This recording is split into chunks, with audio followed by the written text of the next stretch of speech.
어 뉴스 하나 뉴스랄까요? 사설이랄까요? 예. 소름 돋는 나경원의 말하기 방식. 국힘이 심상치 않다. 오마이뉴스 사회에 나경원이 나경원이가 쓴 글입니다.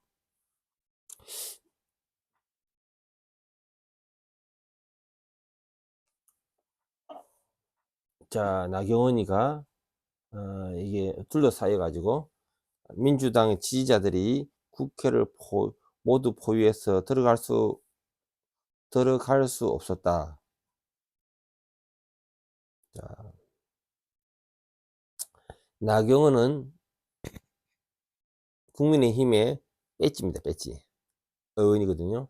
의원인데 옆에 의원들이 그 느낌을 담았습니다. 자, 1, 2, 3 12월 3일 불법 계엄 사태 당시 다수의 국민의힘 의원들이 계엄 해제 표결에 참여하지 않는 것을 놓고 같은 당 나경원 의원이 한 주장이다.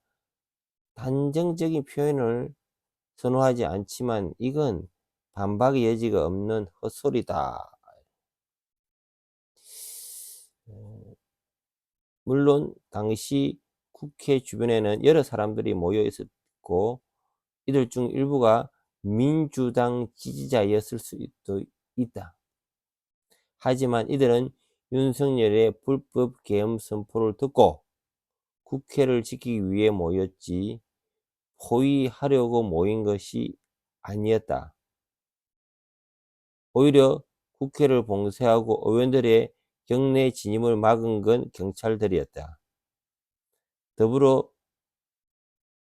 군인들은 불법적인 의회 진입을 시도해 의원들과 보좌관들이 이를 막고자 본회의장 진입로를 봉쇄하는 데 일조했다. 12월 3일 불법 계엄 사태는 전국을 거쳐 생중계되었고 대다수 시민들은 마음을 졸여가며 그 과정을 지켜보았다. 윤석열의 계엄 선포부터 경찰이 국회를 막고 군이 침투를 시도하는 과정과 시민들이 이에 대항하고 결국 의원들이 계엄 해제 표결에 성공하는 순간까지 이는 한국 정치사에서도 물론이지만 언론 역사에서도 보기 드문 초유의 상황이었다. 모든 순간이 기록되고 실시간으로 공유되고 있었다. 그러니 나경원 의원이 한 주장의 의도가 진심으로 궁금할 지경이었다. 그런 식으로 진실을 가리질 수 있는 거로 생각하는 걸까? 하지만 발언의 의도와는 별개로 한 가지 지적하고 싶은 점이 있다. 나경원 의원의 말하기 전형적인 가짜뉴스의 생산 방식과 매우 유사하다는 것이다. 가볍게 치부할 수 없는 문제, 가짜뉴스. 많은 사람들이 가짜뉴스에 대해서 경각심을 가지고 있다. 가짜뉴스가 어떤 문제를 가지고 있는지도 잘 알고 있다. 특히 근래에 들어 가짜뉴스의 병폐가 심각한 사회적 문제라 지목되었기 때문이다. 하지만 여전히 가짜뉴스 문제를 비교적 가볍게 여기는 사람들도 있다. 사실 이건 개인을 탓할 문제가 아니다. 가짜뉴스를 주장하는 극우 인사들이 이미지가 지나치게 황당하고 우스꽝스러운 면이 있기 때문이다. 그러니 가짜뉴스 또한 비슷하게 여겨지는 경향이 생길 수밖에 없다. 가령 문재인 전 대통령이 200톤의 금괴를 소유하고 있다는 가짜뉴스 생각해보라. 진지한 표정으로 이런 이야기를 살펴보긴 어렵다. 하지만 범죄자들에게도 잡범과 강력 범죄자가 있는 것처럼 가짜뉴스 또한 유머로 치부할 수준의 황당무계한 이야기와 실질적인 폐해를 만드는 악성 뉴스로 나누어져 있다고 생각한다. 캐캐묵은 금괴 루머를 가지고 온 것도 이 가짜뉴스가 전자에 해당하는 대표적인 사례이기 때문이다. 한국 사회를 떠도는 많은 수의 가짜뉴스는 국가폭력, 사회적 참사, 소수자를 대상으로 한다는 점에서 악질이기도 하거니와 그렇기 때문에 가볍게 언급할 수도 없다. 그런데 가짜뉴스가 유독 이런 소재를 대상으로 만들어지는데 이유가 있다. 가짜뉴스 문제에 대응하기 까다로운 이유. 가짜뉴스에 대응하기 까다로운 이유 중 하나는 가짜뉴스를 온전히 거짓으로 등치시킬 수 없기 때문이다. 그렇다고 가짜뉴스가 사실이냐고 묻는다면 절대로 그렇지 않다.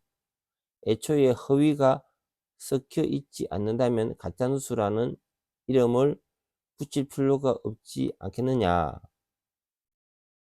다만 가짜뉴스 속에 거짓말 있는 것이 아니라 어느 정도 사실도 포함되어 있으며 이것이 허위로 교묘하게 왜곡되어 있다는 점이 중요하다.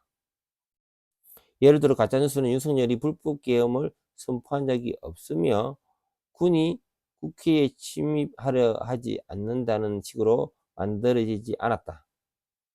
이 모든 것을 부정하지 않지만은 사실 의원들은 국회 진입 막는 것 민주당 지지자들이라고 말하는 식으로 구체적으로 부분을 교묘히 왜곡한다. 나경원 의원이 한 방식처럼 말이다. 이런 식으로 허위에 기반한 왜곡은 어느 부분에서 가능해질까? 상투적인 말이지만 사실의 힘이 약해지는 부분에서 그러해진다. 현재와 동떨어진 과거의 사건이나 특정 사건의 아주 구체적인 부분에서 가짜뉴스가 횡행하다는 건 그런 이유에서다. 동시대에 벌어진 사건의 그 시적인 부분들을 일상 속에서 뉴스만 훑어봐도 금세 파악이 가능하다. 하지만 그런 일들의 아주 세세한 면 혹 아예 과거에 벌어진 사건의 경우 주의를 충분히 기울여서 살피지 않으면 정확한 사실을 파악하기 어렵다. 가짜뉴스는 이런 곳에서 뿌리를 내린다. 당장 멀리 갈 수도 없다. 극우 유튜버들을 중심으로 박근혜, 최순실 국정농단 사건에 대해 어떤 가짜뉴스가 유포되고 있는지 살펴보라. 그리고 이 영상들이 주 시청자들에게 어떤 영향을 미치는지도. 선입견과 편견. 이 사회의 적폐, 사실의 힘이 약해지는 경우도 또 있다. 선입관과 편견, 고정관념이 강력하게 작동하는 경우다. 예를 들어 호남에 대한 뿌리 깊은 편견과 멸시의 정서는 5.18 민주화 운동에 대한 허무맹랑한 가짜뉴스들이 힘을 가지고 일조한다. 귀족 노조와 같이 노동운동의 편견이 깃든 멸칭은 역시나 노동조합에 대한 가짜뉴스가 사람들 사이에 뿔을 내리는 촉매가 되기도 했다. 동성애자가 문란하고 불결한 존재라는 선입견은 HIV, 인간면역 결핍 바이러스, AIDS, 유전적 면역 결핍증에 대한 정보 습득을 방해하고 허위 정보의 유포에 바람을 넣었다. 이와 비슷하게 성별은 생물학적인 것이며 오직 두 가지에만 분류될 수 있다는 고정관념은 트랜스젠더에 대한 정확한 이해를 막고 남성이 여성인 척하며 권리를 침해한다는 식의 혐오적인 가짜뉴스가 대중에 스며들도록 만들었다. 사실 민주당 지지자가 국회를 봉쇄했다는 식의 허위 뉴스 역시 민주진영을 중심으로 주로 이루어졌던 집회 시위를 불법 증거라고 매도해 온 역사가 없었다면 나오기 어려운 발상이었을 것이다. 113 불법 계엄 사태가 사회의 어느 분야까지 어떤 식으로 영향을 미칠지 알 수 없다. 다만 내란 사태의 책임 정당인 국민의힘이 정권 청산을 통해 의무를 다하는 것이 아니라 끝까지 피의자 윤석열을 비호하며 당장의 기득권을 놓치지 않으려는 상황이다. 그리고 이들이 기회주의적 태도를 보이는 이유에 대해 일각에서는 국민의힘이 지난 박근혜 탄핵 국면만큼 지지율이 잃지 않고 있으며 이는 보수 유튜브 매체가 구심점이 되어 지지자들을 붙들고 있기 때문이라고 분석한다. 말이 좋아 보수 유튜브 매체지.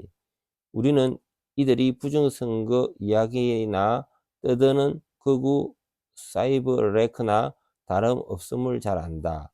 피의자 윤석열이 심취해 있다고 알려진 그런 류의 매체들이 말이다.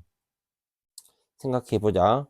내란 정도는 우습게 비유하는 정당이 이들을 만드는 가짜뉴스가 기득권을 지켜준다면 그것에 손을 내밀지 말라는 법이 있을까?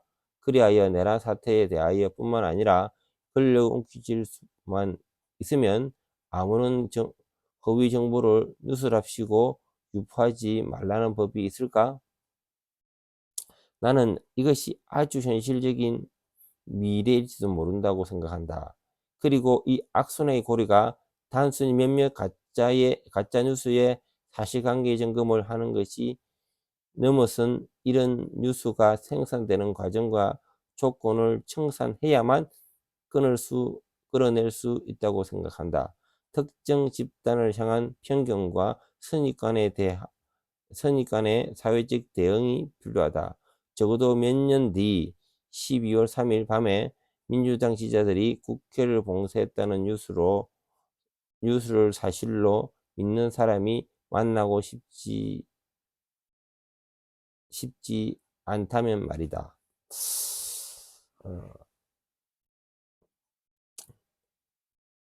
아마도 나경원도 가짜뉴스에 묻힐 수밖에 없는 환경이라는 겁니다. 그리고 이 배지 권력 가운데